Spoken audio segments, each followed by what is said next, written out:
Belə bir təhlükələr sistemi verilib və bizdən bu ifadənin qiymətini tapmaq tələb olunur. Bu ifadənin qiymətini müxtəsər vurma düsturlarına görə tapmaq mürəkkəbdir.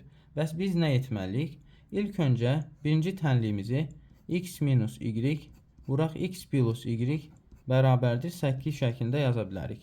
X minus y-imiz 2-yə bərabərdir. Onda buradan x plus y bərabər olar 8 bölək 2, yəni 4-ə. X plus y 4-ə bərabərdir. X minus y isə hazır şəkildə 2 verilib. Buradan x minus y bərabərdir 2 yazıb, bu tənlikləri tərəf-tərəfə toplasaq, y-lər islah olunar və 2x-imiz 6-ya, x-imiz 3-ə bərabər olar. 3-ü gətirib bu tənlikdə yerinə yazsaq, 3 minus y bərabərdir 2, y bərabərdir 1 almış oluruq. Bizdən isə x üstü 4 plus y üstü 4 ifadəsinin qiymətini tapmaq tələb olunur. Y-imiz 1-ə, x-imiz 3-ə bərabərdir. 3 üstü 4 plus 1 üstü 4, 81 plus 1, yəni 82 vermiş olur.